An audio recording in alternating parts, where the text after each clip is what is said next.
Olá pessoal, eu sou o Luiz Carlos. Eu sou a Luana e a gente vem trazendo hoje esse mini curso que é Quadros e Critérios Clínicos do Uso de Substâncias Psicoativas. E esse mini curso a gente apresentou para a turma de terceiro ano F na disciplina de estágio. Exato, hoje a gente vai mostrar para vocês um pouco do que essas drogas, né, essas substâncias psicoativas causam no nosso sistema nervoso, né, e quais são as consequências, né, que elas vêm a afetar. E a gente também quis trazer esse tema bem relevante para os jovens, para eles saberem a importância, como tem muitos jovens, infelizmente, na cidade já começam a ingressar nesse mundo das drogas. Então a gente trouxe esse tema bem importante para trazer para os jovens do terceiro ano F. É mais uma mensagem de alerta para que eles não caiam nesse vício, né, que venham a Verdade. prejudicar a sua vida, ok? Vamos lá. Pois bem, para Carline e Napo, né, eles definem, né, segundo a OMS, a Organização Mundial da Saúde, que drogas são qualquer substâncias não produzidas no organismo que tem propriedade de atuar em um ou mais de seus sistemas, né? Ou seja, essas drogas elas não vão causar, não vão atuar em apenas só naquele sistema nervoso, né? Não apenas só no sistema nervoso, Vai mas afetar. vai afetar vários órgãos, né? E com a consequência, né? Com a quantidade que elas utilizam, com o tempo que eles já estão em uso, né? Essas drogas vão causar um grande Levando problema, até a né? morte, infelizmente. Chegando até a morte, né? E Verdade. aí essas drogas, né, elas podem produzir, né, alterações, né, nos seus funcionamentos dos órgãos, né, Visão. visão, audição, né, e aí levar até a morte. Verdade. Substâncias psicoativas. As substâncias são aquelas que agem no sistema nervoso central, produzindo alterações de comportamento, humor e cognição, apresentando grande propriedade reforçadora, sendo passíveis de autoadministração. É como o meu colega já falou aqui. Ele vai alterar no comportamento, vai alterar a alteração no seu humor e aqui, como tem falando aqui na última parte, na sua autoadministração. É impossível você auto se administrar, você drogado. Eu acredito que muitas pessoas aí que já estão assistindo e vendo esse nosso vídeo já presenciaram alguma cena de alguma pessoa drogada ou viciada em outro vício, não sendo só droga, gente. Importante falar sobre isso, que não é somente drogas mesmo, como maconha, cocaína, mas existe outros tipos de drogas que a gente vai citar aqui nesses slides.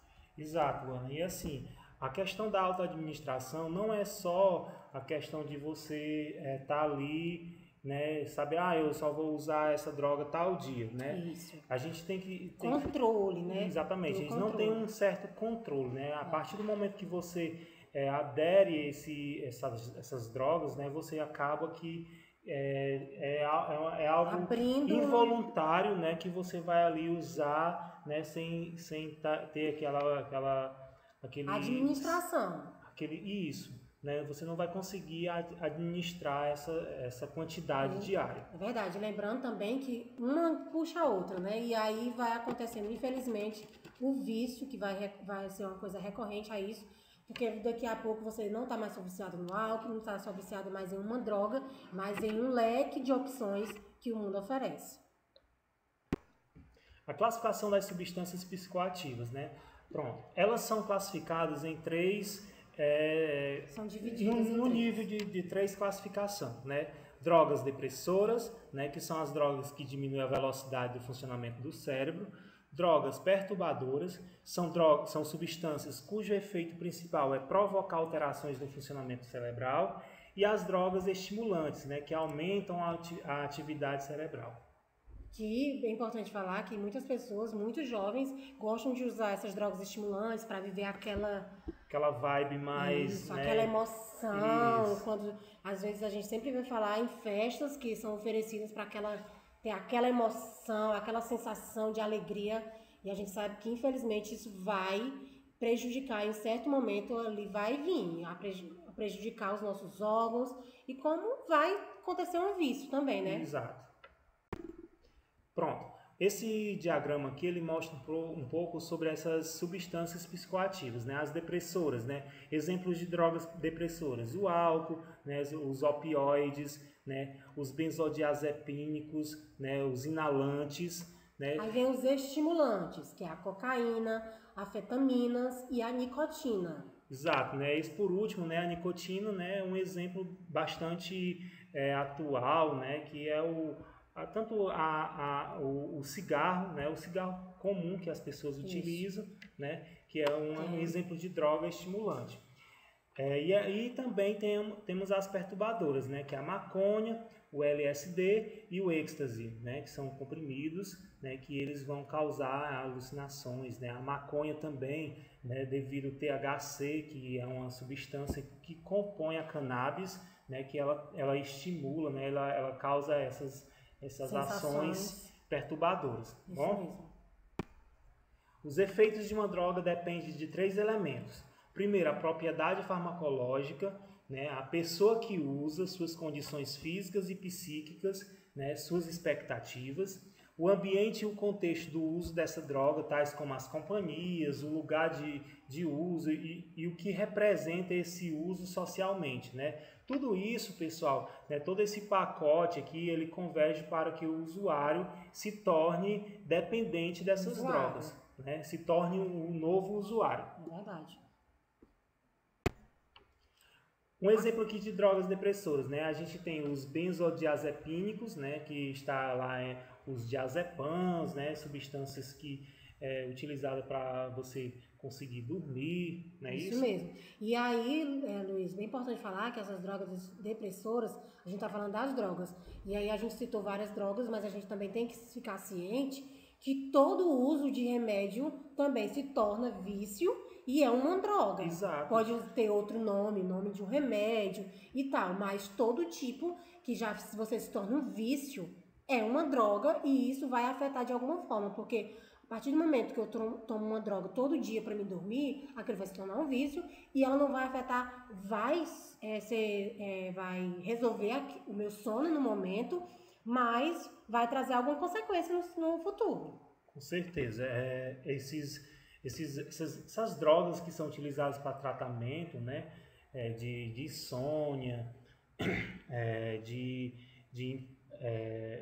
até mesmo para tratamentos de obesidade, né, que são utilizados, né, alguns tipos de drogas de perda de peso, né, e isso causa, né, uma dependência muito grande, né, além de causar alguns efeitos colaterais, né, indesejados, né, principalmente para quem é obeso, que utiliza drogas para emagrecer, acaba perdendo não só peso, mas acaba perdendo o cabelo, né? O cabelo acaba caindo, né? Afetando a formação de queratina nas unhas, né? Suas unhas ficam fracas, né? E isso vai acarretando várias outras consequências. Outro exemplo são os opioides, né? Que são substâncias de plantas, né? Como a gente vai ver mais à frente, né? A papoula, né? Que tem uma substância que causa um efeito aí depressor. E as bebidas alcoólicas em geral, né? Todo tipo de bebida alcoólica, né? Um tipo de droga depressor. Álcool. Demora do diagnóstico piora o prognóstico.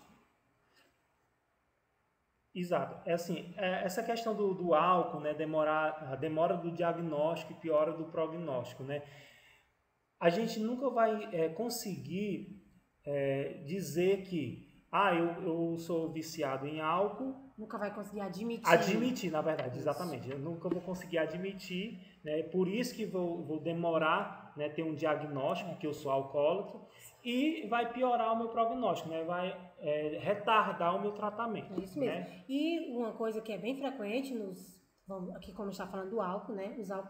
Os alcoólatras, eu ainda não conheço, dificilmente você encontrar uma pessoa que é alcoólatra admitir. Por isso que aqui ele está falando que demora a demora do diagnóstico, porque eles demoram a aceitar que são alcoólatras. Exato, né? Porque eles acham que bebendo só um copo, uma terça de álcool por dia, né? Ali é só para relaxar, fazer mais chega a um certo tempo que se torna um vício. É né? aqui, como vem dizendo aqui no balão abaixo, não existe consumo de álcool isento de riscos. Exato, né? Todo dia tomando uma, vai acontecer e vai acarretando várias consequências aí para a minha vida.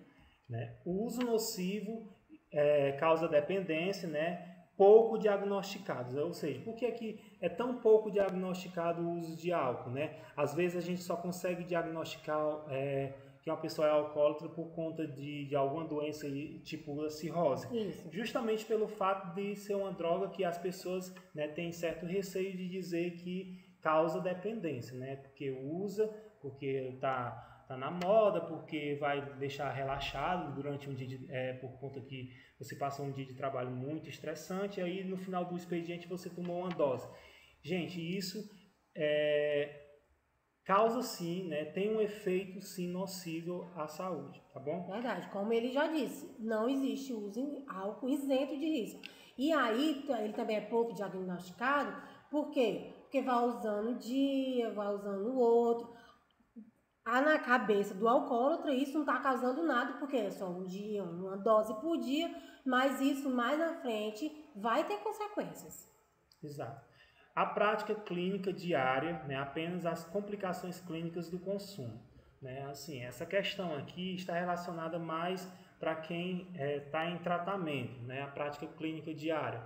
Né? Durante o seu tratamento, né, de álcool, você não pode ter contato nenhum com pessoas que consomem álcool, né? Justamente pelo fato delas não estimular você a desistir do tratamento. Exatamente, né? Cair em uma abstinência e causar o desconforto de estar utilizando. Infelizmente, nós sabemos que os alcoólatras é muito fácil eles caírem, né? Eles começam o tratamento e muitos precisam, se alguém quer mesmo mudar de vida, eles precisam se internar no local quando não tem mais controle, né? Porque se ficar em casa, se for por conta própria, é muito complicado você fazer esse tratamento por conta própria. Certo. Efeitos do álcool dependem de fatores como quantidade de álcool ingerido em determinado período, o uso anterior de álcool, concentração de álcool no sangue, estado nutricional e predisposição genética.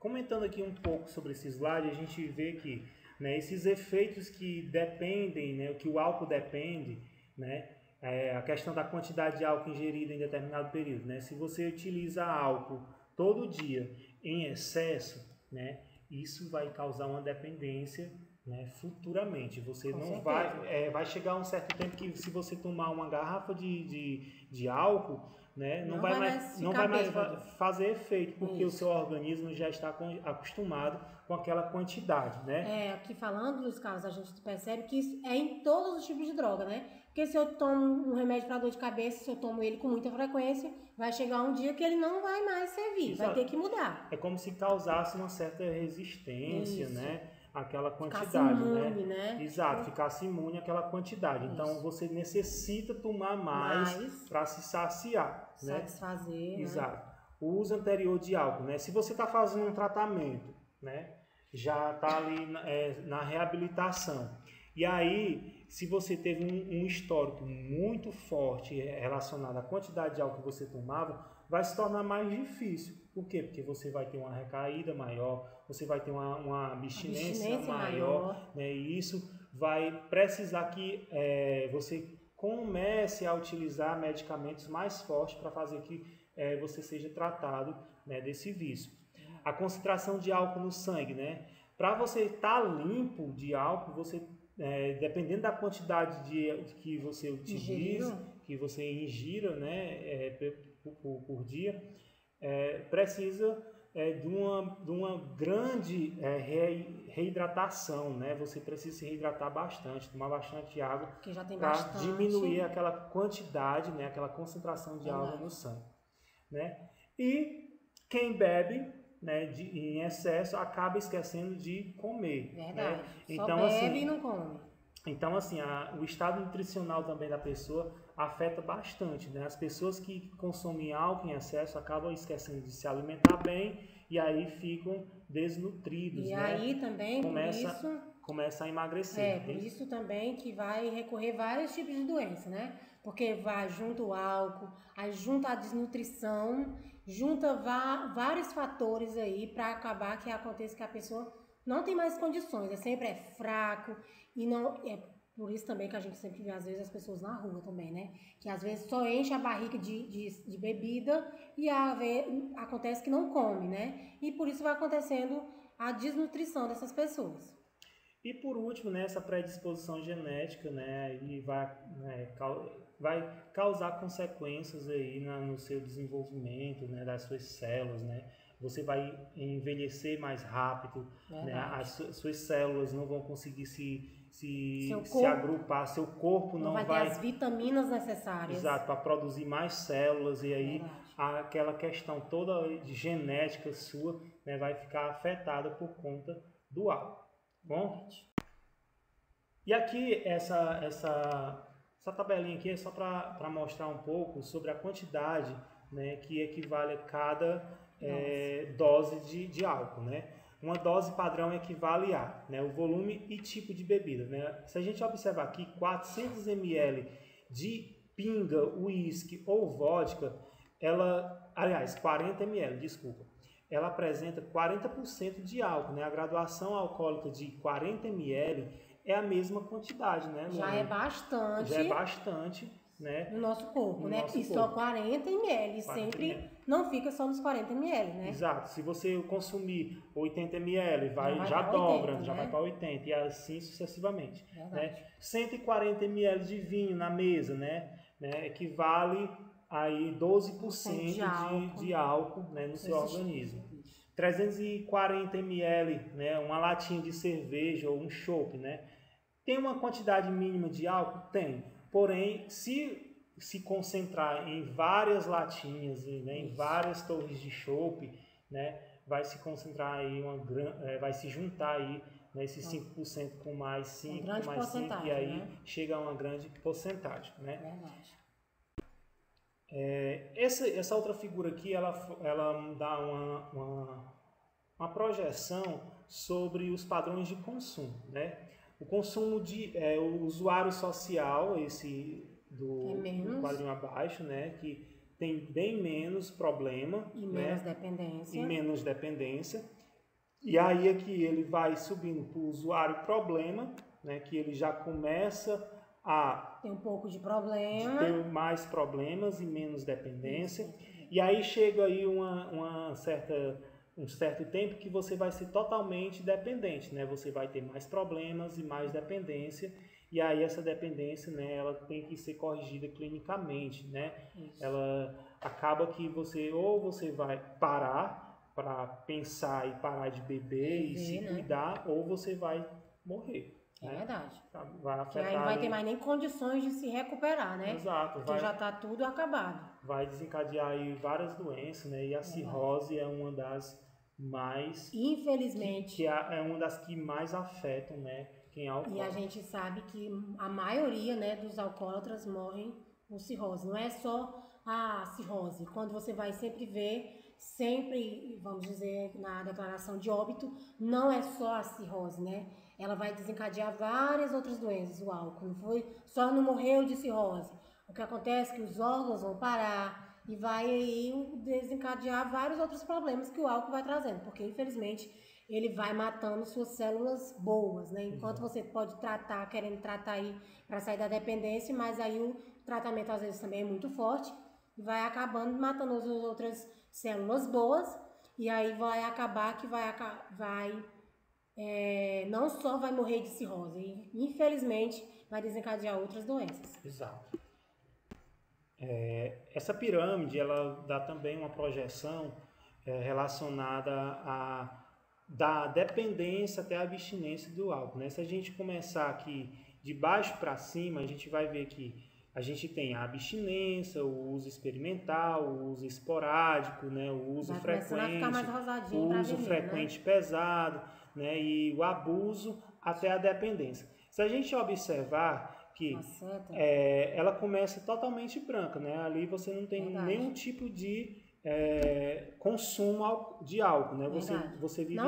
Você vive em abstinência por conta que você não usa álcool. Ah, A partir do momento que você experimenta, você já começa a observar que há uma mudança de cor aqui na pirâmide, fraquinho, né? mas já começa a ter uma mudança. E aí o uso esporádico, né, já vai escurecendo mais, o uso frequente, né, o uso frequente pesado. Quando chega no abuso, aquele limite onde as pessoas chegam em casa, agressivo, né?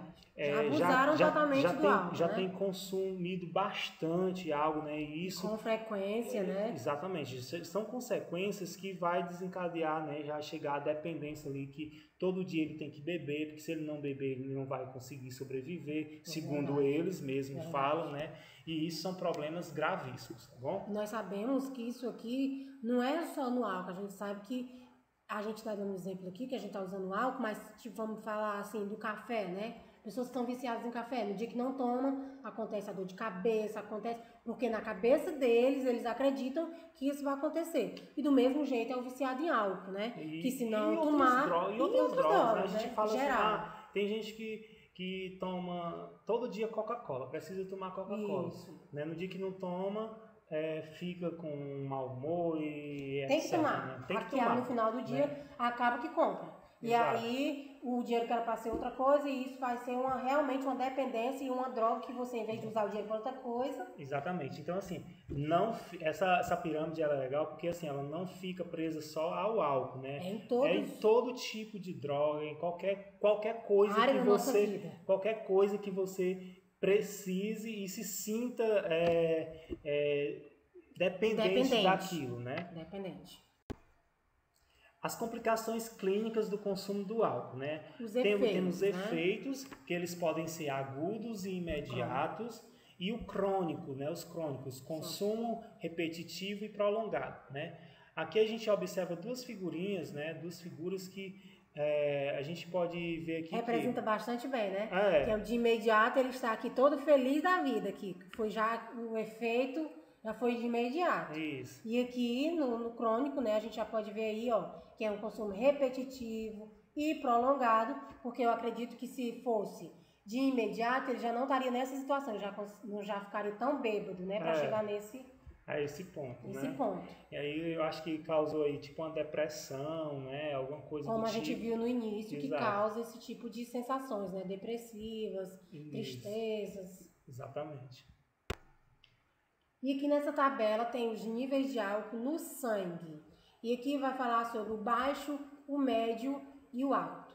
Baixo, desinibição do comportamento, diminuição da crítica, risos imotivados e instabilidade afetiva, certo grau de incoordenação motora e prejuízo das funções sensoriais. Pronto. E aqui, eu acho que todo mundo que já conviveu com algum bêbado, você sabe que o comportamento não é o mesmo. Alegre fica demais. Desinibido, isso mesmo. Fala o que quer, diz o que quer, canta. Fala só o que estava no pensamento. Isso. E fica muito sorridente, sorri para todo mundo e estabilidade afetiva. A gente sabe que, infelizmente, os bêbados abraçam todo mundo, beijam todo mundo, chora e traz aí as angústias ativas aí, né? E o certo grau de coordenação motora, que é o tipo, não consegue mais ficar em pé, fica naquele vai e vem nas pernas e prejuízo das funções sensoriais. Exato, né? Assim, esse certo grau de incoordenação motora, né, ele ainda está baixo, né, não chegando aí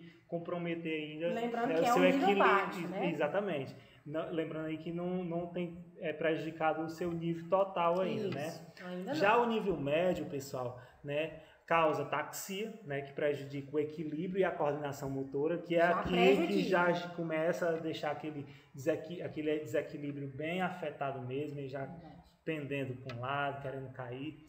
A fala mais pastosa, né, dificuldade de marcha e aumento de tempo de resposta. Verdade, né? Fica bem mais lento. As pessoas né? ficam mais lentas, né, conseguem pensar ali com aquela e realmente a fala vivacidade, né, bem rápido, né, que se ele estivesse bem, né, o aumento da sonolência com prejuízos das capacidades de raciocínio e concentração, né? Ali, como na figura anterior, né, ele já estava até dormindo no balcão. Exato, ali já estava causando aquele sono, né, aquela depressão ali de você estar querendo já estar em casa dormindo ou chegando até dormir no trabalho, tá bom? Verdade. No trabalho não, no bar. Isso. Desculpa. E o alto pode surgir náuseas e vômitos, que a gente sabe que infelizmente a maioria dessas pessoas quando usam álcool sempre acabam vomitando tudo, sujando tudo, porque as dores, as náuseas vão vir e os vômitos são decorrência disso.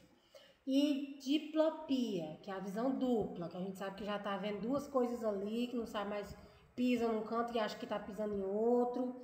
A acentuação da ataxia e da sonolência, estupor até o coma. Infelizmente a gente sabe que isso acontece mesmo, né?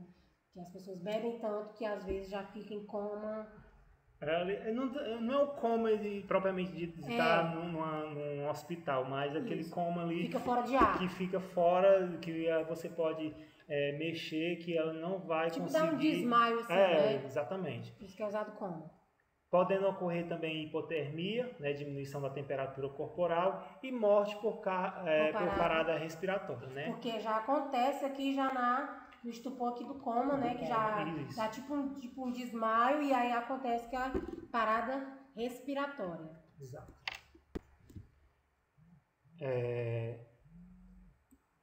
Outros efeitos crônicos do álcool são causados no esôfago, né? Dificuldade de deglutir, né? Você não vai ter dificuldade de engolir, né? Você não vai ter aquela facilidade, né, de engolir os alimentos, né? No estômago causa gastrite e os vômitos. E no fígado, né, nós temos a esteatose, né, hepática, acúmulo de gordura no fígado, né? Icterícia, cor amarelada na pele e nos olhos, né? Hepatite alcoólica, inflamação do fígado, e a cirrose hepática, né, que é o processo crônico, né, da hepatite alcoólica, né? Uma vez que você desenvolve a hepatite alcoólica, se você não tratar, ela vai desencadear uma cirrose hepática. Okay? Isso mesmo. E esse esqueminha aqui, né, dos fígados, né, ele mostra um pouco sobre o processo de como se dá a esteatose, né, a hepatite e a cirrose, né? Se a gente observar aqui o fígado normal, aqui em cima, se ele for exposto a uma grande quantidade de álcool, tanto ele pode desenvolver a esteatose, né, como se ele tiver uma exposição severa de álcool, ele pode desenvolver uma hepatite, né? Ambas, né, elas estão, se elas ocorrer uma abstinência ali e tal, elas podem ser tratadas, né, com mais facilidade. Caso não, as crises repetidas de álcool, né, as grandes quantidades de exposição de álcool, elas vêm a desencadear a cirrose, né, da esteatose, desculpa. Ela pode exposição severa do álcool, né, causa a cirrose, e a hepatite, né, as crises repetidas de álcool, né, exposição severa de álcool também causa também a cirrose. Verdade. No pâncreas, pancreatite crônica, que é a inflamação no pâncreas. No sistema cardiovascular, arritmias cardíacas, o ritmo cardíaco anormal, coração, batimento ficar normal. Hipertensão arterial sistêmica, pressão alta, vai causar pressão alta. Miocardiopatia alcoólica, que é o aumento do coração. E o sistema nervoso central, a neuropatia periférica, fraqueza motora. Síndrome demencial alcoólica, prejuízo de memória, de atenção e orientação, tempo e espaço. Pronto. Se a gente observar aqui, nessa figura ao lado, a gente percebe que nós temos um coração normal. Verdade. Certo? Nós temos um cérebro normal e nós temos um pâncreas normal, né? Aqui ao lado a gente tem um coração dilatado devido à quantidade de álcool que já tem utilizado, né? Que causou um severo, uma série de doenças, Aumento né? do coração, né? Aqui no coração, né? A miocardiopatia. Isso. Nós temos o cérebro um pouco atrofiado, né? Ele vai Isso mesmo. atrofiando o cérebro, né? Isso Vai causar uma fraqueza, né? vai causar uma fraqueza motora, né? Que é a neuropatia. E nós temos aqui um pâncreas totalmente inflamado, né? Devido à quantidade de álcool que a pessoa tem utilizado. Ok? Sistema sanguíneo, né? No sistema sanguíneo ele também pode causar a anemia, né? Que é o enfraquecimento das nossas células, né? De defesa do sangue. As complicações psiquiátricas, né? A alucinose alcoólica, né? Síndrome da abstinência alcoólica, né? Delírio tremens, né? Que você vai ter delírios ali, né? Apagamentos, né? Você vai ter Os pequenos desmaios, né? Pode acarretar suicídios, né? As pessoas que estão em uma abstinência grande, né? Com alguma complicação tipo psiquiátrica, loucura, né? Causam impaciência ali e leva até a pessoa a causar suicídio. E os transtornos do sono também, né? As pessoas que consomem álcool em grande quantidade, né? Por grandes períodos, né? Vai afetar ali o sono, né? E é por isso que tem pessoas que passam dias e dias sem dormir, né? Exato, não consegue ter um sono bom ali, não consegue desenvolver uma boa noite de sono. Verdade. Síndrome de dependência alcoólica, SDA. Estado psíquico e também geralmente físico, resultante da ingestão de álcool, caracterizado por reações de comportamento e outras que sempre incluem uma compulsão para ingerir álcool de modo contínuo ou periódico, a fim de experimentar seus efeitos psíquicos e, por vez, evitar desconforto de sua falta.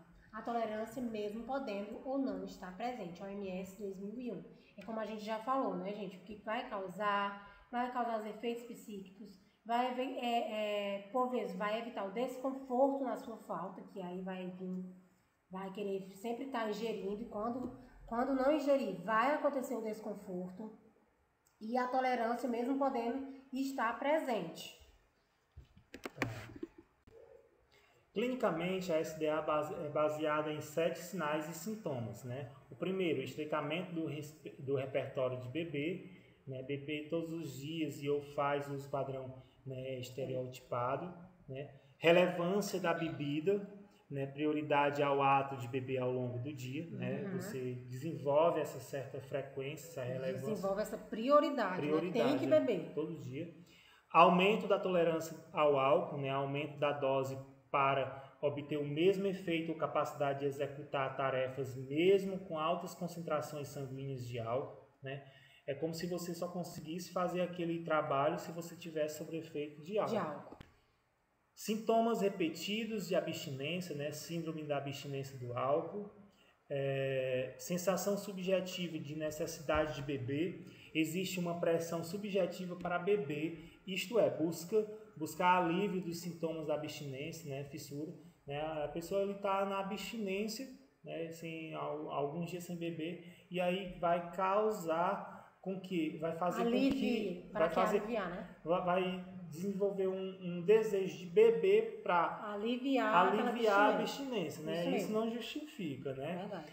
O alívio ou a esquiva dos sintomas de abstinência pelo beber, né? A pessoa pode sentir uma melhora do nível de ansiedade e não atribuir isso à abstinência. É verdade, a gente sabe que muitas pessoas sofrem com ansiedade, né?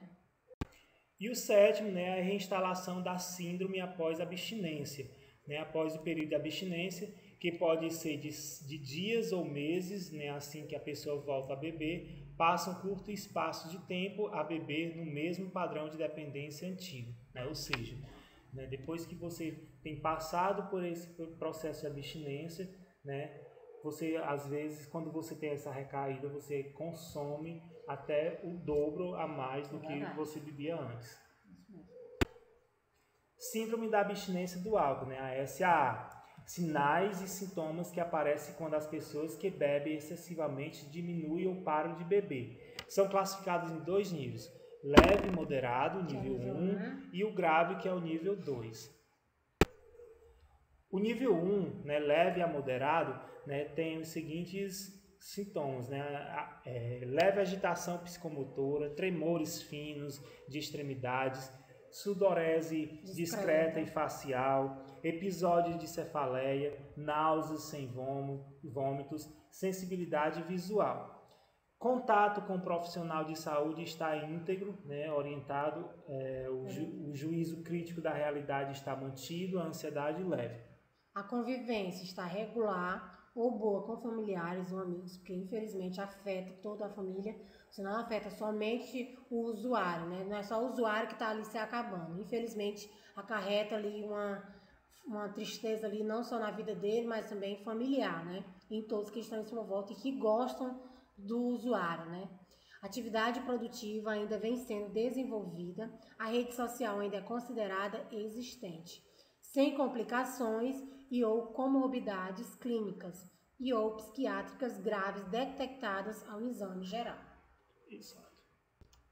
Já o nível 2, que é o considerado grave, né, ocorre agitações psicomotoras intensas, né, tremores generalizados, sudorese profunda, né, cefaleia, náuseas com vômitos, sensibilidade visual intensa, quadros epileptiformes agudos ou relatados na história progressa, né, na história pregressa, desculpa.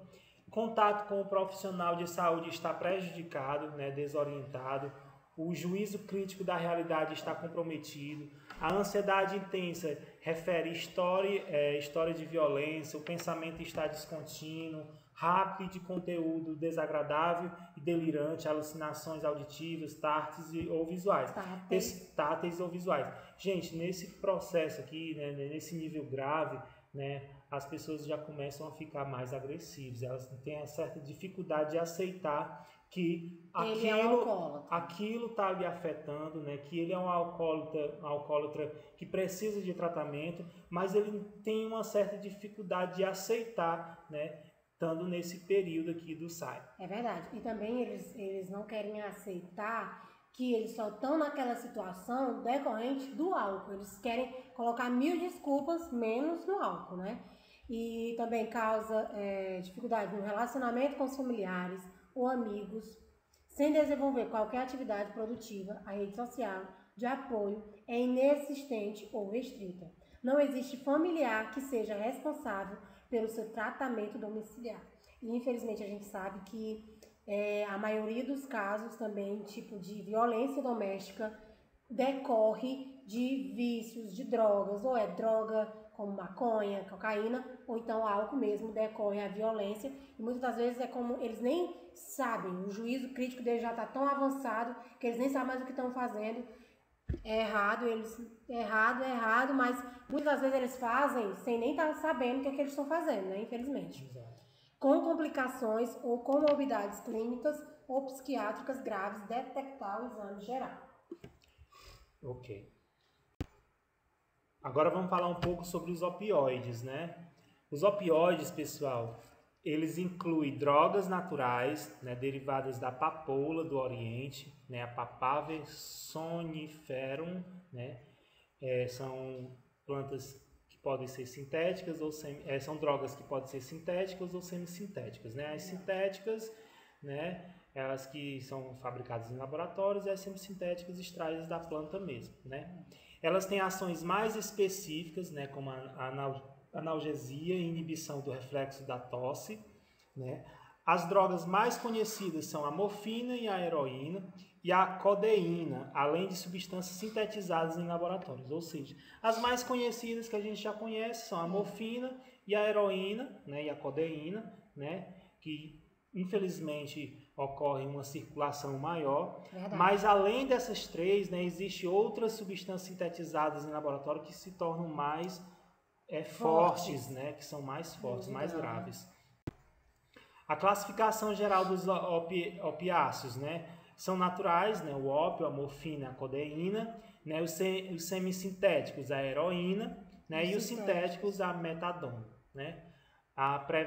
prevalência maior entre os profissionais de saúde e pacientes com dor crônica, né? A morfina, pessoal, ela é um certo tipo de droga que é utilizado justamente para parar a dor, né? Em pacientes que estão ali com uma sequela de alguma doença que cause uma dor muito forte, e aí os médicos utilizam... É tanto que também que a gente pode presenciar vários esses fatos, acontece, quem já assistiu a série Grey's Anatomy fala muito sobre isso, que tem muitas pessoas que são viciadas, quando elas estão em abstinência, elas acabam indo para o hospital, para os médicos aplicarem morfina, porque que eles já sabem que ele está na abstinência tão grande e a morfina vai aliviar. Tanto que a maioria chega, a série mostra muito isso, de pessoas que são dependentes, elas chegam às vezes na série, a gente sabe que é na série, chega até pessoas viciadas a quererem roubar isso dos hospitais, e a gente sabe que isso na vida real também acontece, pessoas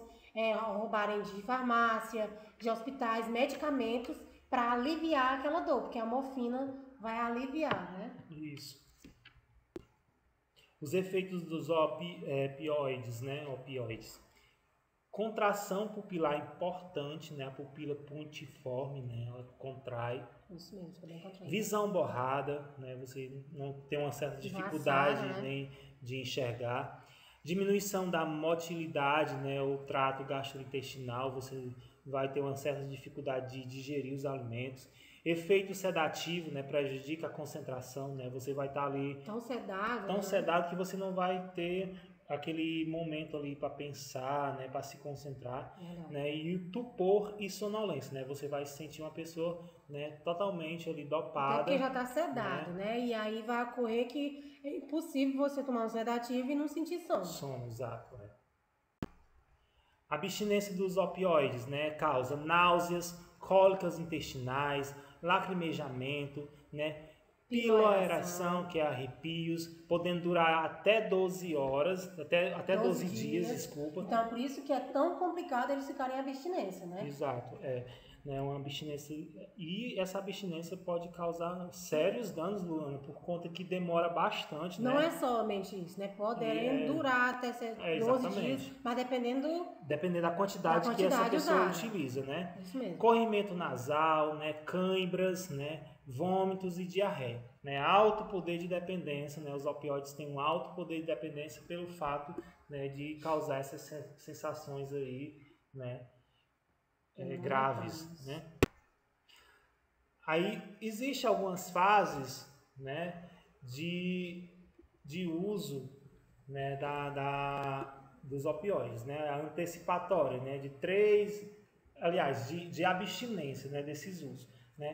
Fase antecipatória, né? Após o uso, de 3 a 4 horas, né? Os sinais eles causam medos da falta de opioide, né? Comportamento de busca, ansiedade, fissura. Inicial, né? De 8 a 10 horas, que causa ansiedade, inquietação, bocejos e espirros, sudorese, lacrimejamento, rinorreia, obstrução nasal, náuseas e pupilas aumentadas. Exato, a gente já observa que nesse período de 8 a 10 horas, né, para quem utiliza, né, que é iniciante, desculpa, dos opioides, já causa uma certa quantidade, né, gigantesca de sinais e sintomas, né? O total de 1 a 3 dias, né, ansiedade severa, né, tremor, inquietação, piloereção, que é os arrepios, né, vômitos, diarreia, espasmos e dor muscular, aumento da PA, né, taquicardíaca, febre e calafrios, né, aumento da PA, pessoal, é pressão arterial, isso. Tá bom? Tardia, né, até 6 meses, né, hipotensão, bradicardia, perda de energia, inapetência, né, insônia e fissura. Já os benzodiazepínicos, né, essas drogas, né, dessa classe aí, né, são indicados, né, terapeuticamente, né, tranquilizantes, ansiolíticos, né, hipnóticos. Alguns são empregados para controlar estados convulsivos, né, inclusive decorrente da SAA, né, prejudicam funções psicomotoras, né, dificultando atividades que exijam a atenção, né. São exemplos dos benzodiazepínicos, né, o diazepam, que é utilizado para dormir, isso, né, a lorazepam também, que é outro relaxante, né, e os midazolam, né, que são também exemplos dessas drogas benzodiazepínicas. São todos aqui, né? Tranquilizantes, ansiolíticos e hipnóticos. Exatamente. Que ficam, infelizmente, todos ali, como diz aqui, controlar estados convulsivos, né? Todos são usados para algum motivo aí, para controlar, tratamento. Vamos lá. Os efeitos do uso regular dos benzodiazepínicos, né? Causa aí, ó, os efeitos: sonolência, vertigem, confusão mental, dificuldade de concentração e memorização, náuseas, dor de cabeça e alteração na marcha, problemas no sono, ansiedade e depressão. Aí a gente percebe que também causa uma grande concentração de efeitos colaterais, né? Esses remédios. Pessoal, principalmente quem utiliza o diazepam, né, para dormir, né, ele vai ficar totalmente dependente desse remédio. Totalmente, né? E ele vicia muito rápido. Exato, né? Por conta que só vai conseguir dormir se tomar, né? E aí ele vai chegar... Tem certeza que se tomar, se faltar, eles não vão conseguir dormir. E vai chegar um certo tempo que eles vão chegar para o médico e dizer, olha, eu preciso que você troque ou me dê uma dose mais forte porque não está mais fazendo efeito, né? Mas é por conta que eles já estão tão viciados que acaba que não estão ali conseguindo, né, perceber que aquele remédio causa um efeito. Né? Portanto, né, devido a esses remédios já estarem ali agindo há um certo tempo, já estarem ali agindo de um certo tempo ali no organismo das pessoas, né, acabam que gerando ali uma resistência, né, na cabeça das pessoas e dizendo que no sistema nervoso, dizendo que aquele remédio ali é fraco, né? Infelizmente, tanto que a gente vai ver que os efeitos, né, vai dificultar a concentração, a memorização, vai causar dor de cabeça, como todas as outras drogas, a gente sabe que vai ter uns efeitos colaterais, né? Efeitos tóxicos, né, dos benzodiazepínicos, né? Hipotonia muscular, amnésia e leve diminuição da pressão sanguínea. Ó. Vai ter pressão aí. Exatamente, né? As pessoas que que utilizam bastante esses remédios, né? Esses benzodiazepínicos, eles vão ter hipotonia muscular, né? Os músculos, eles não vão trabalhar de forma coerente, né? Eles vão ter uma distrofia ali, eles não vão conseguir ter aquela vivacidade, aquela força, né? E resistência como se eles não utilizassem, né? A amnésia, que é o esquecimento, né? Você vai ter perda de memória, né? E leve diminuição da pressão sanguínea, né? Sua pressão vai ficar baixa ali, vai ficar muito baixa. Solventes ou inalantes, né? Que são também drogas. Infelizmente, né, Luiz? Eu acho que isso aqui ainda está um pouco assim, usado muito pelos jovens, porque é de mais fácil acesso. Isso. Às vezes você não vai ter um gasto maior, porque cola é barato, perfume, qualquer perfume, às vezes assim você pode ter ali no seu guarda-roupa, produtos de limpeza, combustíveis, produtos de beleza e papelaria. Eu acredito que os jovens que estão iniciando nesse mundo sempre começam por esses produtos aqui. De algum desses produtos eles começam. Exato, né? Vale lembrar, pessoal, que a cola, né?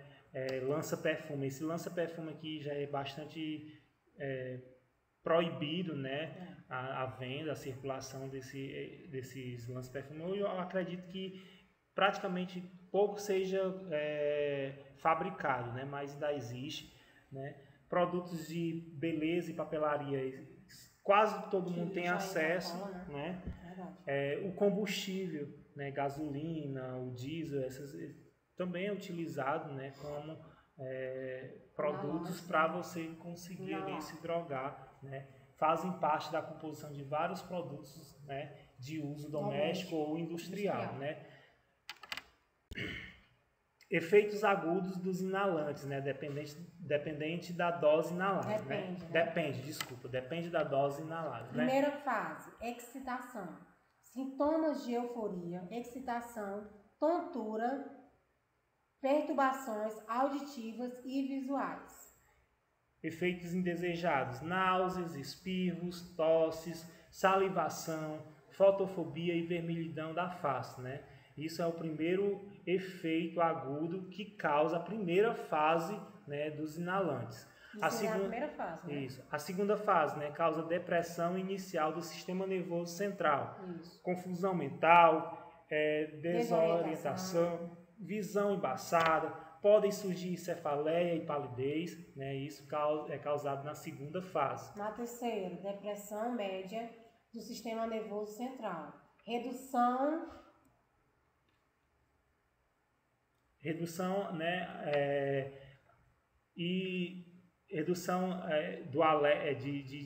do estado de alerta, né, incoordenação ocular e motora, fala pastosa e perda de reflexo.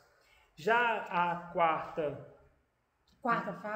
fase, pessoal, né, ela causa aí, né, uma depressão profunda no sistema nervoso central, né, que é a inconsciência, podendo ocorrer convulsões e mesmo morte súbita, né, por problemas cardíacos ou paradas respiratórias.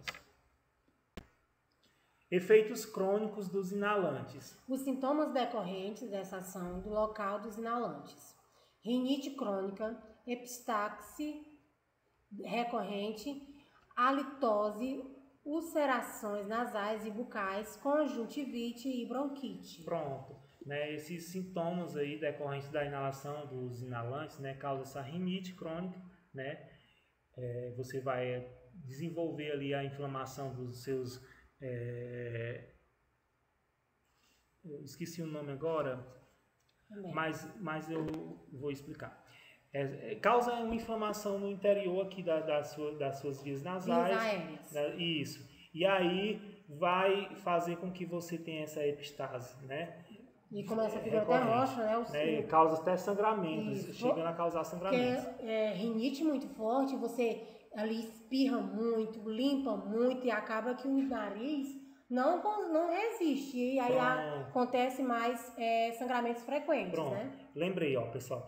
A rinite crônica é justamente a inflamação aqui dos adenoides, né? Das vias aéreas, dos cartuchos que a gente chama, né? Que são os adenoides. Né? Chega a um certo caso, né, de você ter que retirar, né, os seus adenoides, né, fazer uma cirurgia para tirar, né, essa parte interior aqui do seu nariz, tá bom?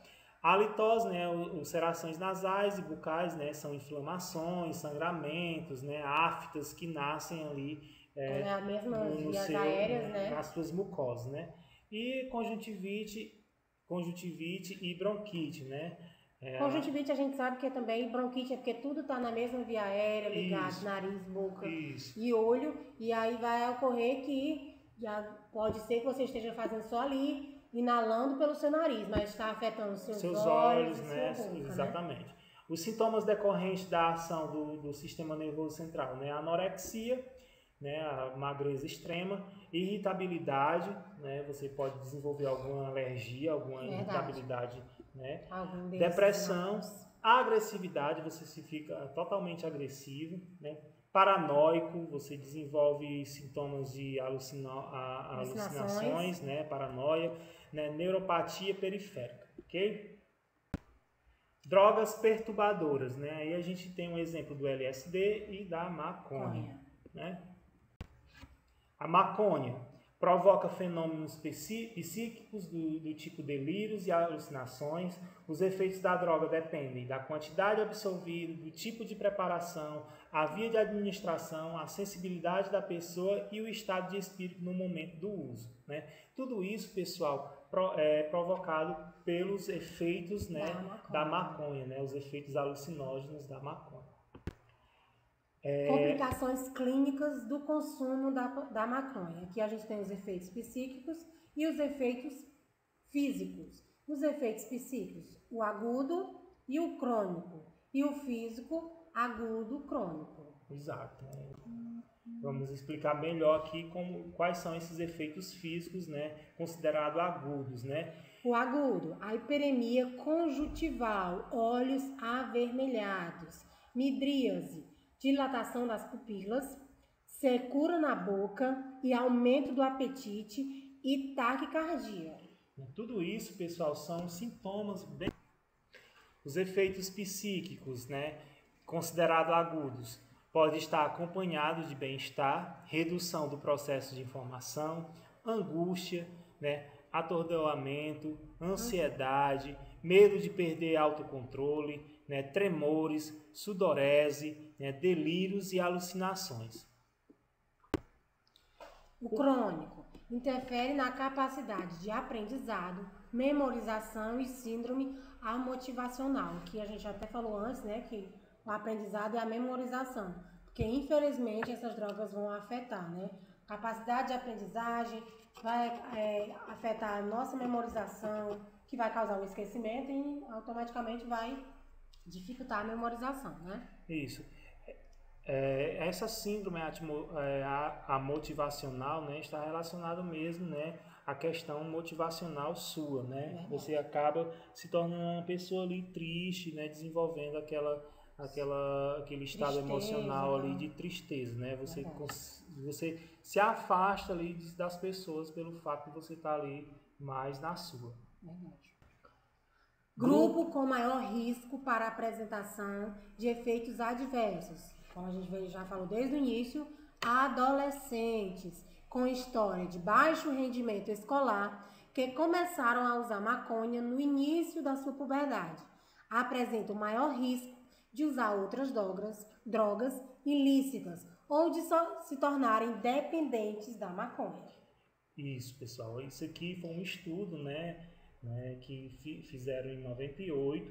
E aí eles mostraram que os adolescentes que estão entrando ali no início da puberdade, já estão passando, né, tá ocorrendo aquela transição ali na puberdade, da adolescência para a puberdade ali, já apresenta esse maior risco de usar drogas, né, drogas ilícitas, né, de se tornar dependentes de uso de maconha. Por mais que esse estudo tenha sido feito aí em 98, como a gente está dizendo, mas a gente sabe que até hoje, infelizmente, esses adolescentes com histórias perturbadoras, com baixo rendimento, e tudo isso eles procuram, vamos dizer, que um abrigo, né? Isso. E às vezes acaba que as drogas acabam sendo esse abrigo, essa felicidade para eles.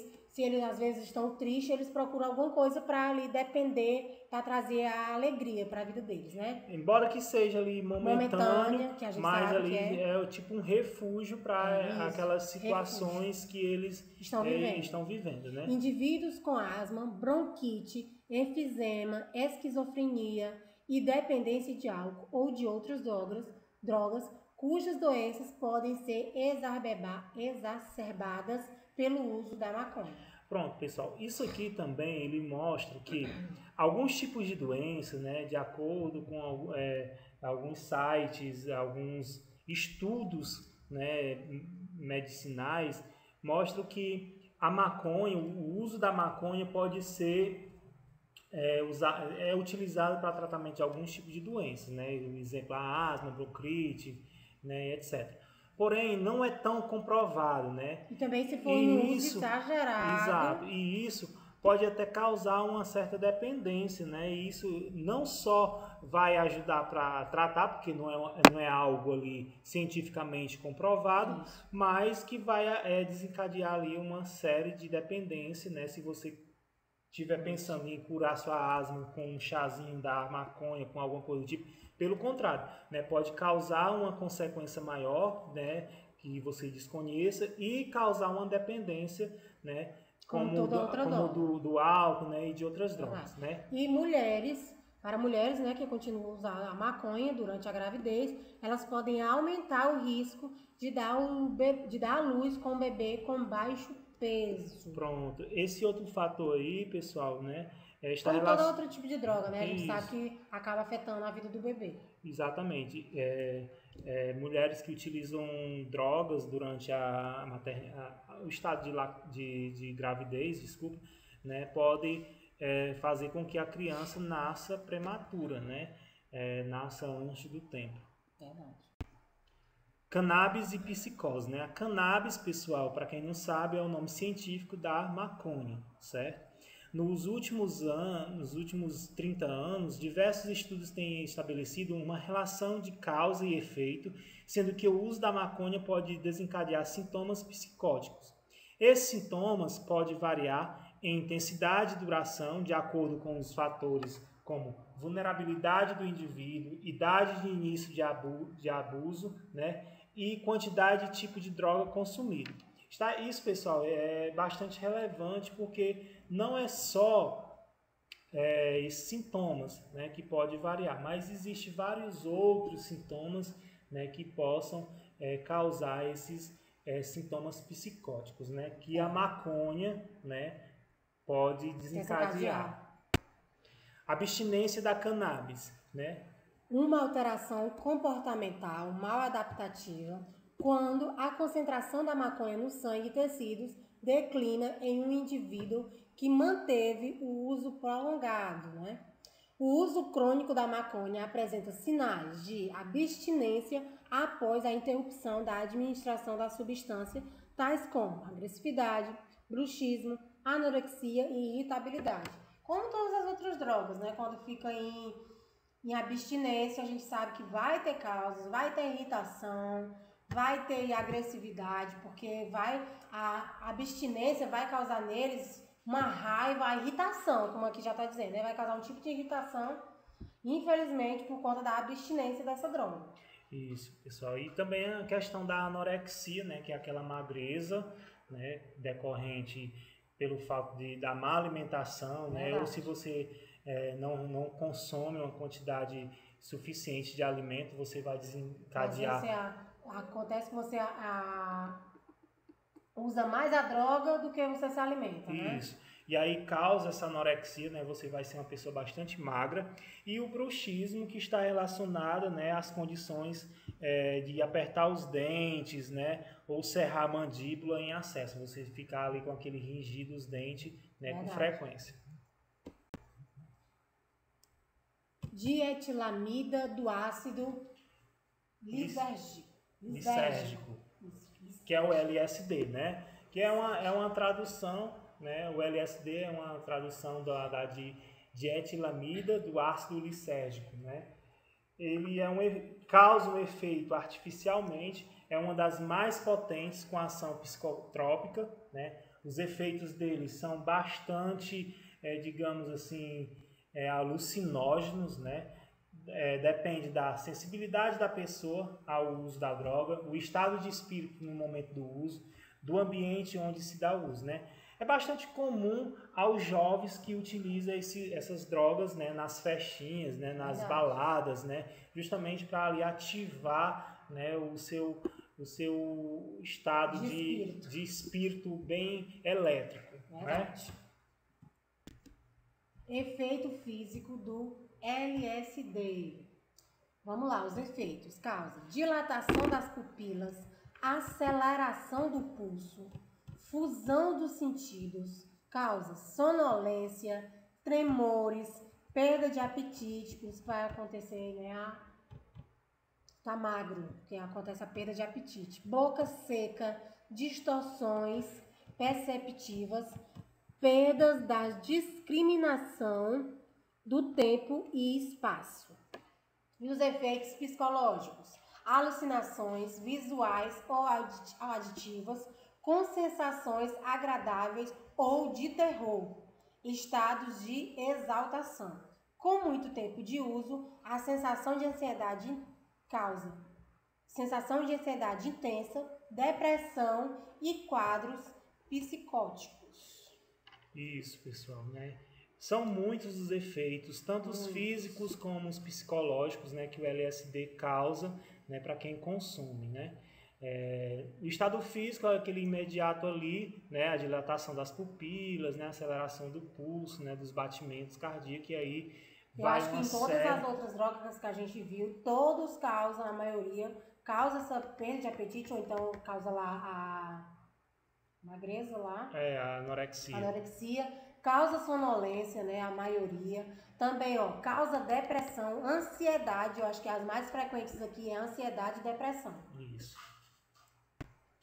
Tolerância à abstinência do LSD, né? A pessoa que é tolerante à abstinência, né, desenvolve muito rapidamente, mas logo desaparece com a suspensão do uso, né? Ou seja, é rápido, né? É uma coisa ali que você utiliza um dia, né? Aí você não vai estar ali consumindo o LSD com uma certa frequência, né? Não há descrição de síndrome de abstinência quando um usuário crônico deixa de consumir a substância, né? Não tem ali uma síndrome de abstinência. Isso. Mas pode haver dependência se as formas de uso não consideradas, né, pelo usuário como resposta aos problemas de vida, havendo uma dificuldade de largar a substância. Por isso que acaba se viciando, porque como diz aqui, ó, como resposta aos seus problemas. O que ele usa para ali esquecer ali no momento aqueles problemas, e se não consegue, acaba que vai usar mais vezes, né?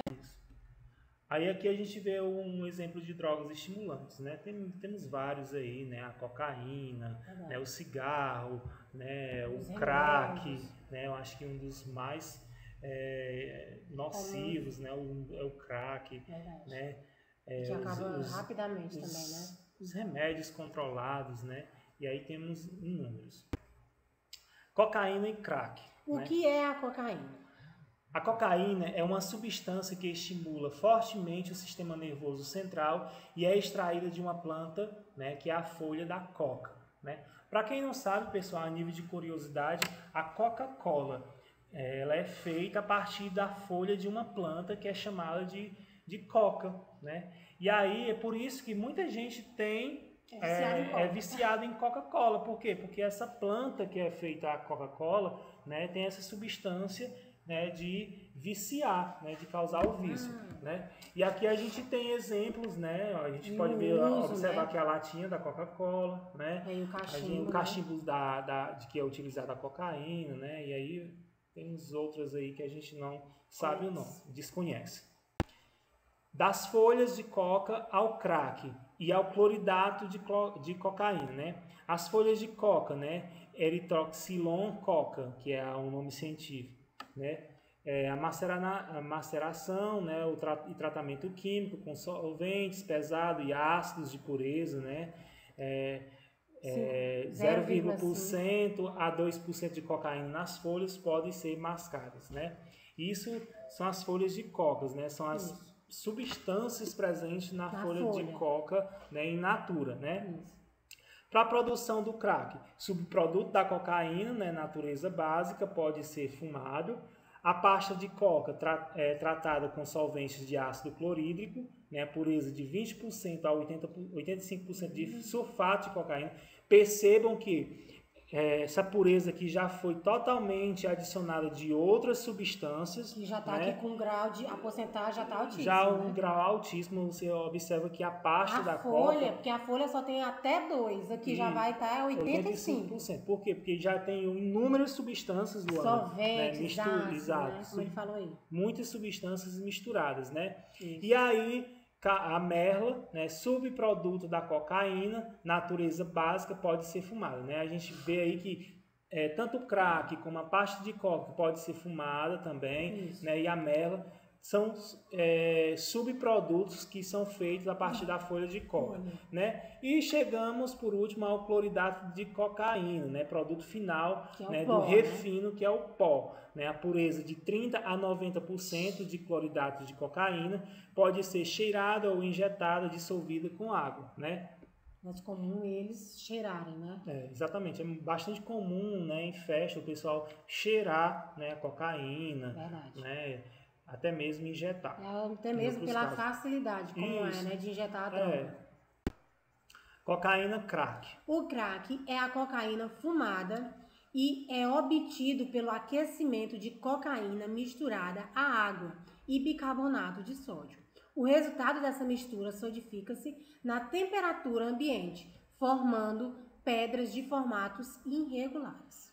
Exatamente, né? O crack, vocês percebem que além daqueles produtos que é feito crack, ele ainda é misturado com bicarbonato de sódio justamente para dar esse aspecto sólido, né, de pedra, tá bom? E aí vem as pedras de crack, Isso. Né? Composição química do crack, né? A pureza vai depender do valor pago na matéria-prima pelo produtor, né? Se você quiser um produto totalmente puro, você tem, mas se torna mais caro. Se a cocaína for cara, é misturada com outras substâncias para render mais. Se for de uma qualidade inferior... Com certeza eles fazem mais isso, né? Para render cada vez mais, misturam, né? Se for de uma qualidade inferior, pouca coisa ou nada é adicionado, né? Ou seja, quanto mais caro, mais puro, né, você tem o produto. É um produto com muita impureza, pode conter outros tipos de substâncias tóxicas, como cal, cimento, querosene, ácido sulfúrico, acetona, amônia e soda cáustica, né? Como a gente falou lá naquela porcentagem lá, né? Porque a folha só não tem tudo isso, né? Isso, exatamente, né? Se você pegar a folha só, ela não vai ter todo grau de toxicidade que essas outras substâncias misturadas têm juntas, né? Isso mesmo. Forma de uso do crack, né? Cachimbos improvisados, latas de alumínio, tubo de PVC. A pedra pode ser misturada a cigarros de tabaco ou maconha, né? Mesclado, né? Pitico ou bazuco, né? A ação no organismo. Cocaína em pó. 15 minutos para chegar ao cérebro e fazer efeito. O crack, 8 segundos, em média, para chegar ao sistema nervoso central. E por isso que muitas das vezes eles usam também isso aqui em festa, porque rapidamente existe uma resposta bem rápida, né, da droga no organismo, no sistema nervoso central. Que 8 segundos é muito rápido, né? A cocaína crack, né? Pode levar ao consumo do crack. O que pode levar ao consumo do crack? Curiosidade pela experiência, influência do meio, né? A influência dos amigos, influência na festa. Questões psicológicas e sociais. Eu acho que também aqui a maioria, eu acho, né? Vai pela curiosidade. Às vezes pela influência. Eu uso, você também pode usar. E aí vai a influência, né? E a gente sabe que também, infelizmente, tem essas questões, né? As psicológicas que querem ali, às vezes, esquecer os problemas e querem ter um pouco de alegria e acabam caindo nesse mundo, né? Isso. Danos físicos. Intoxicação. A ação do crack dura entre 5 a 10 minutos, né? É bem rápido ali. É um rápido que, para quem utiliza, se torna ali uma vida, né? Verdade. E os sintomas são digamos assim, bem agressivos, né? Os sintomas: euforia, agitação, dilatação das pupilas, sudorese, né? Tremor muscular, sensação de prazer, irritabilidade, alterações na percepção e do pensamento, alterações cardiovasculares e motoras, né? Como taquicardia e tremores. Droga de efeito rápido e intenso. O crack leva o usuário rapidamente à dependência e por isso é fundamental prevenir o seu consumo. Ou seja, se você utilizar a primeira vez, você já vai estar viciado em crack. Porque ela causa muito rápido, né? A alegria ali, a sensação. E como é muito rápido, às vezes as pessoas acham que é melhor ela porque já fica ali bem mais rápido. E infelizmente, como diz aqui, né? Por isso é fundamental prevenir o seu consumo. Exato, né? Então assim, Existem Vai trazer várias aquela campanhas, sensação, né? Existem várias campanhas de conscientização do não uso do crack, né, justamente por ser uma droga, né, que vicia desde o primeiro uso, né? A abstinência inicia após os 5 a 10 minutos após o uso, né? Auge da abstinência de 2 a 4 dias após o uso. Sintomas: fadiga, desgaste físico, desânimo, tristeza, depressão intensa, inquietação, ansiedade, irritabilidade e fissuras. Infelizmente, todas as outras causas que nas outras drogas também tem, né? Isso. Praticamente, pessoal, os sintomas, né, são muito parecidos. Só alguma né? alteraçãozinha, mas a maioria são os mesmos. Os mesmos, Efeitos do crack no organismo, né? Causa situações neurotransmissores, né? Doenças neurológicas, nas vias aéreas, nos pulmões, na circulação sanguínea, nos aparelhos digestivos, né? E aí está em todo o corpo. Exatamente, né? Causa, infelizmente, afeta o corpo todo. Cocaína e o crack. Mais uma vez, né? Nas vias aéreas, tosse com produção de escarro, né? Dor no peito, presença de sangue no escarro e piora de asma. Quem já presenciou ou já conhece alguém que usa, a gente sabe que é muito presente mesmo a tosse. E eles ficarem direto tossindo e escarrando, né? No coração, isquemias, né? Interrompe e diminui o fluxo sanguíneo, né? Arritmias cardíacas e infartos. São bastante frequentes, né?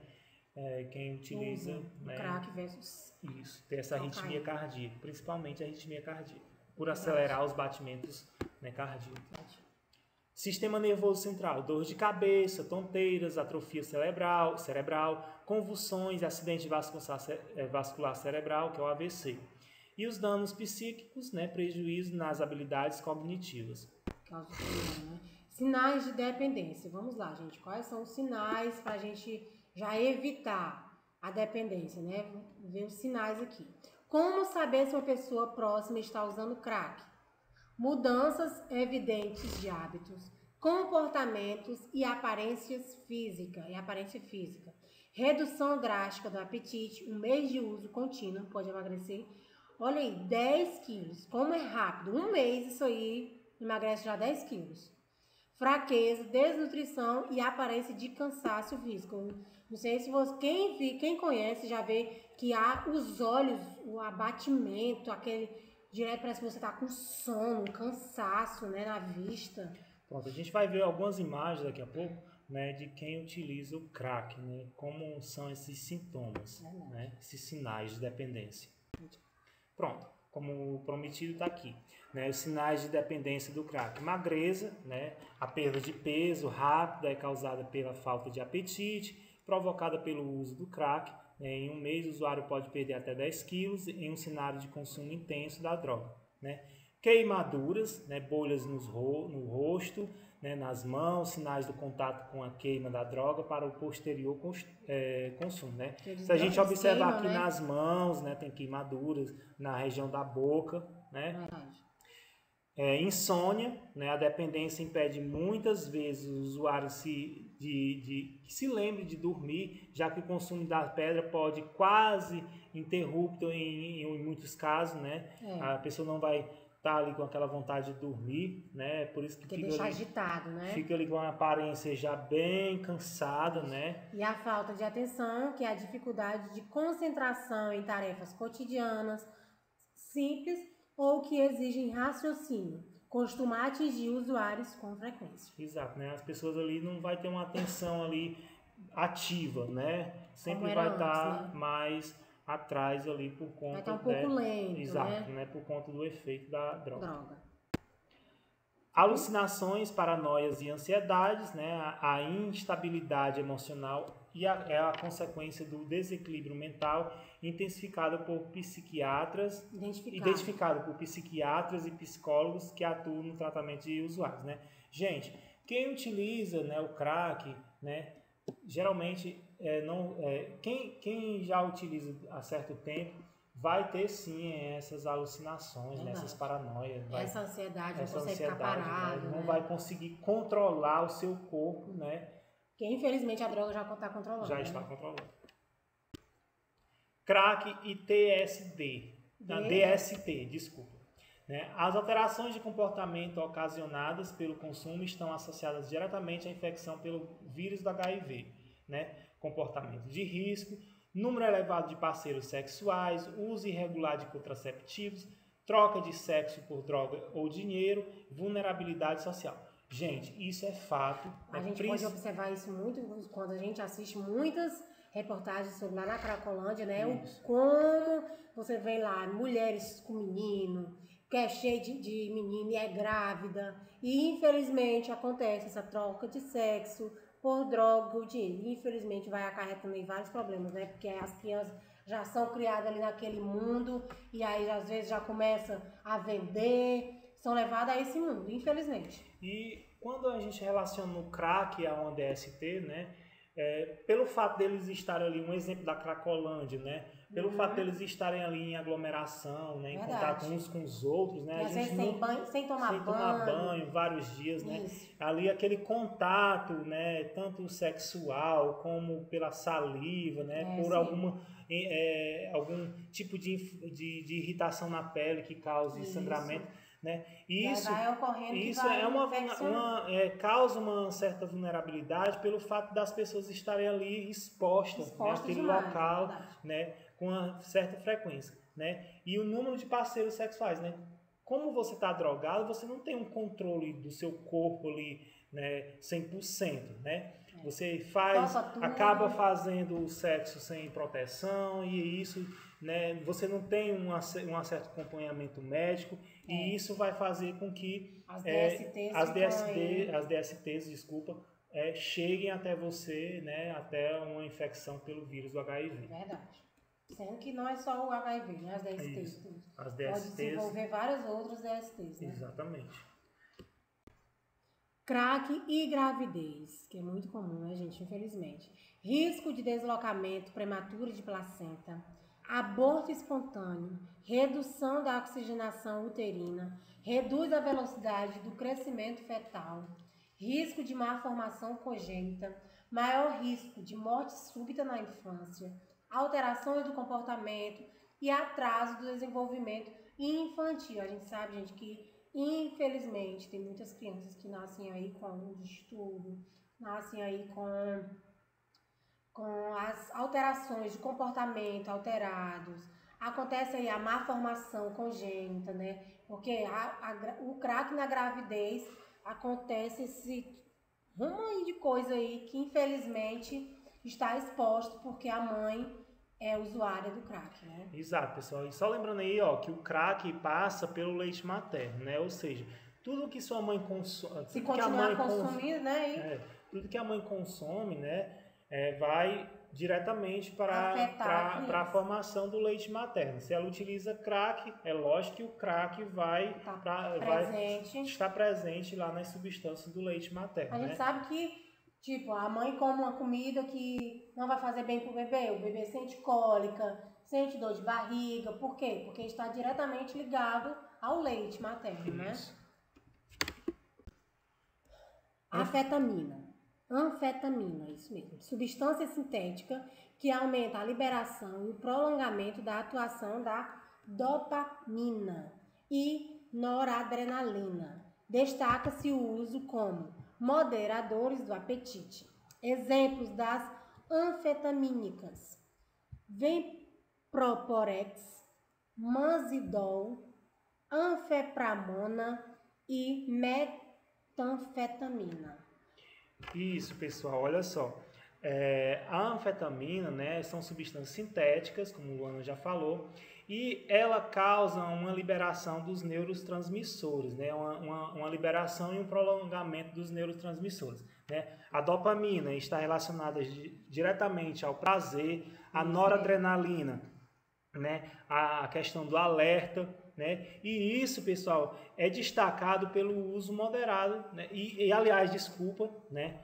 Destaca-se pelo uso como moderadores do apetite, ou seja, esses neurotransmissores vão fazer com que sejam estimulados, né, sejam, digamos assim, afetados, e aí as pessoas não vão ter um bom apetite, né?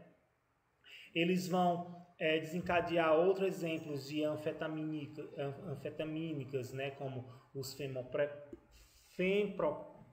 femproporex, né, manzindol, né, anfepranona, né, e metanfetamina, né, que é outra metafetamina, que é outra droga bastante forte, né? Os efeitos da anfetamina: diminuição do sono e apetite, sensação de maior energia e menor fadiga, fala acelerada, dilatação das pupilas, taquicardia, elevação da pressão arterial, doses elevadas, né, causam delírios persecutórios, né? Ou seja, tudo isso, pessoal, né, são efeitos que não só as outras drogas, como a gente tem falado, mas como a anfetamina também causa, né? E isso, pessoal, é bastante comum, né, principalmente em jovens, né, que quer estar ali nas baladas diariamente e acaba utilizando dessas drogas, né, para sentir o prazer, né, naquele momento. Tolerância e abstinência da anfetamina. Consumo induz a tolerância.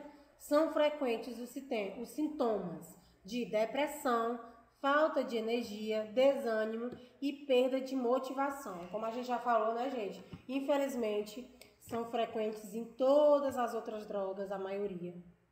Tem a depressão, tem aí a questão da motivação, que é o desânimo. Infelizmente, está tudo aí um ligado ao outro. E chegamos ao tabaco, né, que é o cigarro, né? É muito comum também, né? Que é muito comum, né, o cigarro, né, o princípio ativo é a nicotina, né? Apresenta um número muito grande de outras substâncias, exemplo, né, a terebentina, né, formol, amônia, naftalina, entre outros, né? Se a gente for fazer aqui uma autópsia, né, de um assassino, né, a gente percebe aqui que existem vários produtos, digamos, ingredientes que estão atrelados aqui no nosso causador, né, no nosso causador de um vício ali que é bastante comum, né? Os efeitos físicos e agudos do tabaco, né? Batimentos cardíacos, né? Maiores batimentos cardíacos, na pressão arterial, na frequência respiratória, na atividade motora, diminuição contrações do estômago, né? Dificultando a digestão, ou seja, os movimentos peristálticos do estômago vão diminuir, né? Irradiante para os brônquios e pulmões e provoca insônia, né? Diminuição irritante, desculpa, gente. Irritante para os brônquios, pulmões e provoca insônia, né? Efeitos físicos crônicos do tabaco, né? Maior a probabilidade de ocorrência de doenças, né? Bronquite crônica, né? Enfisema pulmonar, derrame cerebral, úlcera digestiva, etc. E maior a probabilidade de provocar câncer, né? Pessoas que fumam de 1 a 2 maços de cigarro por dia vivem cerca de 8 anos a menos, né? Isso é um estudo, né, que é comprovado que essas pessoas que utilizam em excesso o tabaco, né, o cigarro, né, vivem menos. A nicotina é absorvida pelos pulmões, chegando ao cérebro, gerando geralmente em 9 segundos em um indivíduo em jejum, né? Se a tragada for grande, a pessoa pode ficar ligeiramente tonta. Outros efeitos são leve estimulação do cérebro e diminuição do apetite. É tanto que muitas pessoas, é do mesmo jeito das outras drogas, né? O cigarro, ele substitui muito a alimentação. A pessoa fica ali só fumando, e às vezes fumando, bebendo café, e esquece das outras alimentações que a gente precisa, das vitaminas. E aqui esse quadro, ele apresenta um pouco de alguns sintomas, né, que o cigarro, né, o tabaco pode causar no nosso sistema, né? Nas mulheres, menopausa precoce, cólicas menstruais, infertilidade e câncer no cévix. Né? Nos homens, infertilidade, impotência e câncer de próstata. Isso. O fumante passivo. Os expostos à fumaça de cigarro têm maior risco de desenvolver as patologias que podem afetar os fumantes, né? Tolerância e abstinência. Nicotina provoca a dependência e induz a tolerância. Síndrome da abstinência. Alterações do sono, diminuição da concentração, irritabilidade e ansiedade. Doenças associadas ao uso dos derivados do tabaco. A presença de cerca de 4.720 substâncias presentes na fumaça dos derivados do tabaco. Olha só o tanto de substâncias presentes. Isso. Faz com que o tabagismo seja responsável por aproximadamente 50 doenças. Outras doenças relacionadas ao tabagismo: hipertensão arterial, aneurisma arteriais, úlcera do aparelho digestivo, infecções, trombose, osteoporose, catarata, impotência sexual, infertilidade, menopausa, complicações na gravidez. E aí vai, né? Verdade. Atenção, né? Que é mais para nível de informação. Está comprovado que o tabagismo é responsável por 200 mil mortes por ano no Brasil. Isso, gente, foi no ano de 2012. 25% das mortes causadas por doenças coronarianas, né? 85% das mortes causadas por bronquite crônica e efizema pulmonar, doença pulmonar obstrutiva crônica. 90% dos casos de câncer do pulmão entre os 10% restantes e um terço de fumantes passivos. 25% das doenças vasculares, entre elas derrame cerebral. 30% das mortes decorrentes de outros tipos de câncer, né? De boca, de laringe, faringe, esôfago, estômago, pâncreas, fígado, rim, bexiga, colo do útero e leucemia, né? Esses dados são do INCA de 2012. Esteroides e anabolizantes, né? Vamos lá. Drogas ilícitas produzidas em laboratório para substituir a testosterona, né? Que é um hormônio, né, masculino. Muitos indivíduos que consomem essa droga são fisiculturistas, atletas e pessoas que pretendem aumentar a massa muscular. É geralmente de uso de atletas, né, que utilizam, que querem ser mais frequente, né? Esse uso de anabolizantes. Exatamente. Para quem malha e quer ter um resultado mais rápido. Ter um resultado mais rápido, né, acaba utilizando desses esteroides anabolizantes. Efeito dos anabolizantes: doenças cardiovasculares, alteração no fígado, inclusive câncer, alterações musculoesqueléticas indesejável, ruptura de tendões, interrupção do crescimento. Uso por mulheres: crescimento de pelos pelo corpo, voz grave, aumento do volume do clitóris, né? Uso por homem: pode atrofiar os testículos, né? E aí é um folder, né? Um folderzinho informativo, né? Sobre os efeitos colaterais, né? Dos anabolizantes: perda de cabelo, deformação das cartilagens, né? Alteração óssea craniana, bastante acne, né, no corpo, na face, nas costas, né? Já houve casos de AVC, de câncer, né? Verdade. E aqui os efeitos colaterais para mulheres: desregulação do seu ciclo menstrual, crescimento do clitóris, pode ser permanente, alteração da voz que fica mais grave, pode ser permanente também, surgimento de mais pelos. E nos homens, crescimento grande de massa muscular em poucos meses, diminuição da libido, alteração do humor e o usuário pode ficar mais agressivo. Então, cuidado, gente. Pronto, e aí a gente chega aí os diagnósticos de dependência de drogas, né?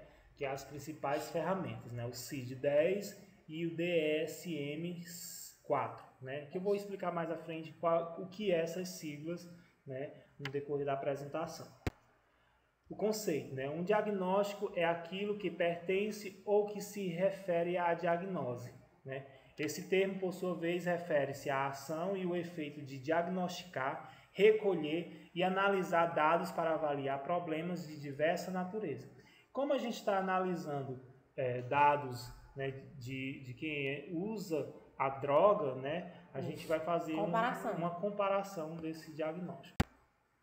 O diagnóstico objetivo: classificar diferentemente o paciente em usuário nocivo, abusador ou dependente. Né? O que são usuários nocivos e dependentes? Vamos lá, gente. Diagnóstico do usuário nocivo: distingue da dependência pela ausência de tolerância e síndrome de abstinência, ou diagnóstico anterior de dependência. Padrão maladaptativo: de uso com repetidas complicações clínicas e ou psicossociais, problemas legais, entre outros, restritas ao período de consumo. Isso, pessoal. A pessoa de uso nocivo, né, ela usa, ela tem como ausência de tolerância, né, a aceitação. Né, ela não consegue aceitar ali, que é dependente. Né, não consegue aceitar o diagnóstico de que é dependente. Verdade. O diagnóstico da dependência, né? Padrão de consumo compulsivo, voltado para o alívio ou evitação de sintomas de abstinência, interfere na execução de atividades e compromissos sociais, os quais são abandonados ou negligenciados em função do uso da droga, resulta em intolerância e síndrome de abstinência. O diagnóstico da tolerância, né? Perda ou diminuição da sensibilidade, os efeitos iniciais das substâncias psicoativas, levando à necessidade de usar a substância em maior quantidade para alcançar o efeito desejado. E a síndrome de abstinência, né, sinais e sintomas físicos e psíquicos que aparecem decorrente da diminuição ou interrupção do uso de SPAs, né, segundo esse estudo defendido por Diel em 2011. Diagnóstico do DSM-4, que é o Manual de Diagnóstico e Estatística de Perturbações Mentais, né?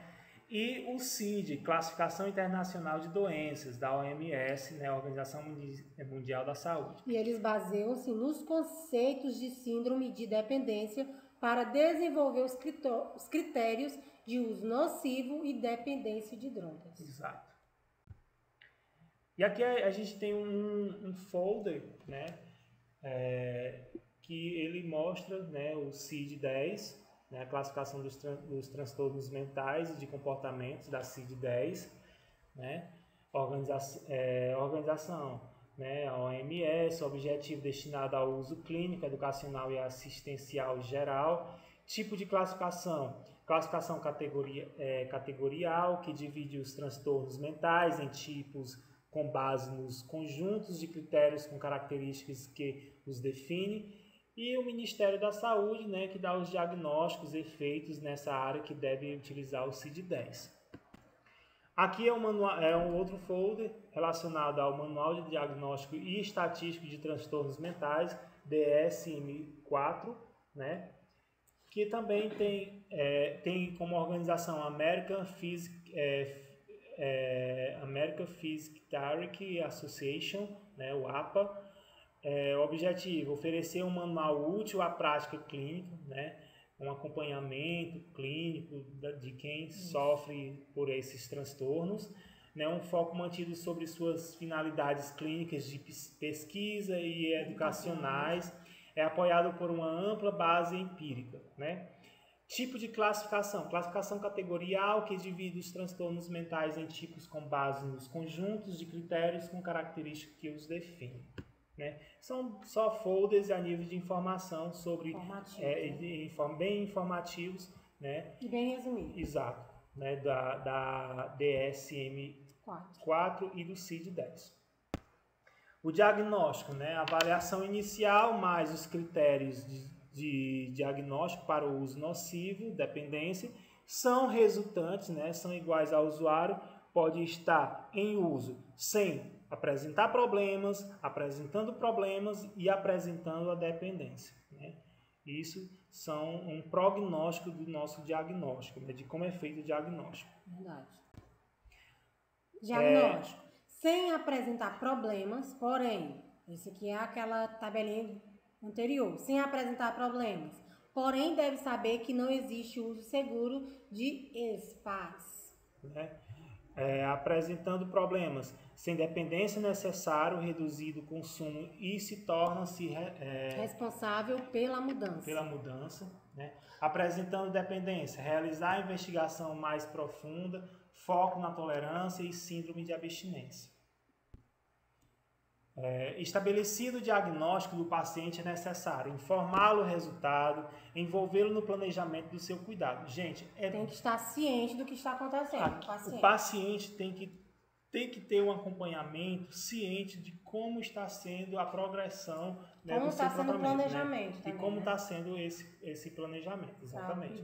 E justamente para ele se planejar ainda mais, né? Ele está envolvido, né? Isso. Ele não está só ali o profissional ali fazendo aquele tratamento, mas ele também tem que estar envolvido e planejar o seu tratamento, né? Exato. Para que dê certo, né? Para que ele tenha uma interação, para ele mostrar para ele mesmo que está dando resultado, né, o seu tratamento. Que ele consegue ali ficar bem. O diagnóstico também segue princípios gerais de devolutiva, né? Precisa ter esse feedback do paciente com os profissionais, né? Ter em mente os critérios de uso nocivo e de dependência, né? Ele tem que estar ciente de que o que ele utilizou foi nocivo, né? Causou uma dependência. Explicar o método de avaliação utilizado, né? O médico tem que explicar direitinho qual foi o método que foi utilizado para fazer a limpeza, né? Fazer todo o tratamento dele. Né? Afirmar que o usuário não é culpado do problema, né? Afirmar que o usuário será responsável pela mudança seguinte. É verdade, como a gente falou no slide anterior, ele tem que estar ciente para ter aquele resultado que eles tanto precisam, né? Que a mudança venha a acontecer. Exatamente, justamente para não afetar o psicológico, né, do usuário, né? Explicar o plano de tratamento mínimo ou encaminhamento, né? Sugerir participação da família ou amigo, no caso de adolescentes ou responsável. Gente, é bastante importante e útil, né, envolver a família, um amigo, né, que seja próximo ali, para que ele interaja, né, e ele também não lute paciente. sozinho, porque Exatamente. A gente sabe que vício não é fácil, e ele tendo uma ajuda familiar, eu acredito, ali vai dando uma força e vai realmente ter esse planejar o retorno, vamos ter um retorno mais rápido, né? E destaque para intervenções breves ao uso de ESPAs na atenção básica em saúde. E aqui, pessoal, a gente encerra, né, a nossa apresentação aqui por algumas referências, né, importantes que a gente conseguiu botar no nosso trabalho, né, para que ele se tornasse bem explicativo e interativo, né, com vocês. Informativo. E bem informativo também. Obrigado, né? E espero que contribua para o aprendizado de quem assistir, de quem esteja aí do outro lado Está bastante informativo. Ouvindo, né? Verdade, está bastante informativo e tem muito material aí que a gente pode, qualquer coisa que vocês precisarem, podem ir no YouTube procurar o vídeo, que lá vocês vão poder assistir quantas vezes vocês quiserem. Exato. Então, tchau, né? Bom uso desse material, né? Quanto mais vocês compartilharem essas informações, a gente agradece. E diga não às drogas. Verdade.